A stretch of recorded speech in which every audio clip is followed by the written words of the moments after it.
the concept of Indigenous people science is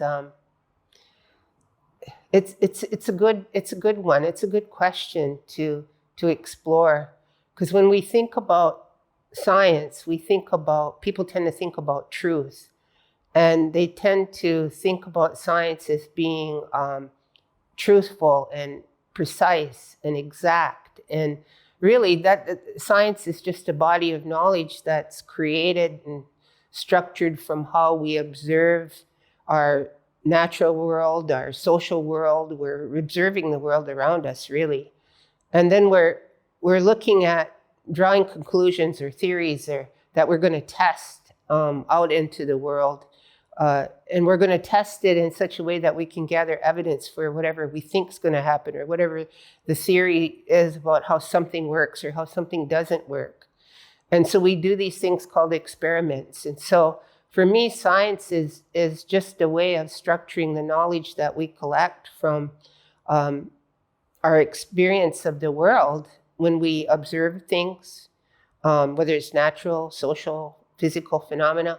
We're going to experiment with that. We're going to test our ideas, and we're going to draw some conclusions for those ideas and what we see, and then it's going to make meaning. We're going to make assumptions about how things work or don't work. And to me, a science is just that. And all cultures and all human beings have the right, and in many ways, when you think about it, even the individual themselves has a right to experiment and experience their world. And so for Indigenous people, we're no different than any other science. It's just that many people don't put us Indigenous people as having a legitimate science. It seems like there's an assumption that the things that we believe in, or the practices that we hold to be true, or our ceremonial rituals are childish and things of a culture that doesn't have a really good handle on the real world, eh?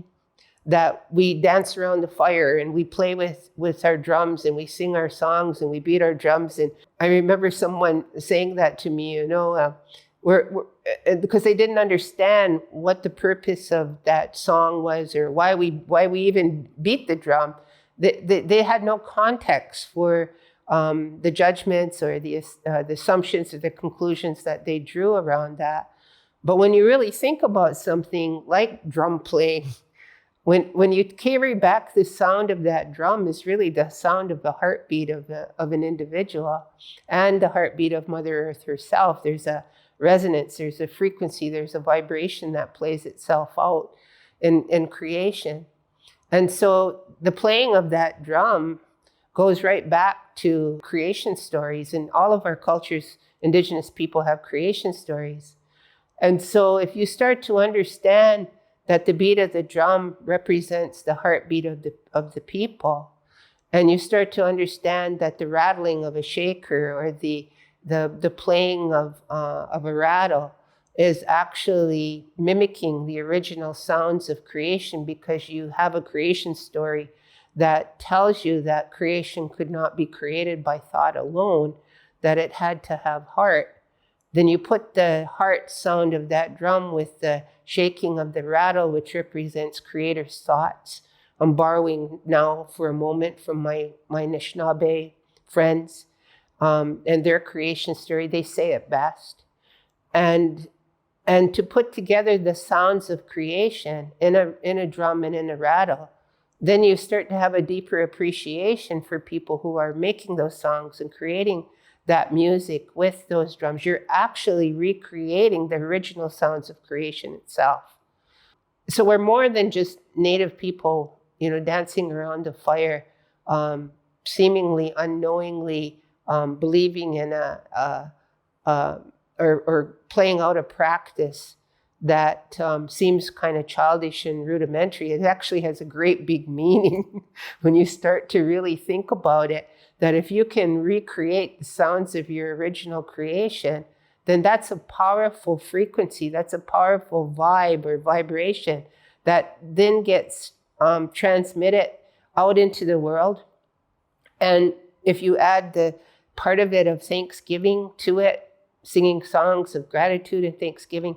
I was taught that that was the highest spiritual practice, was to learn how to be grateful and to practice gratitude, that there was no higher principle than to express that gratitude, which would come back. It would echo back to us in the sense of the cycles of life, or the circular movement of the earth. The planet itself is full of energy waves that move in a cyclical fashion.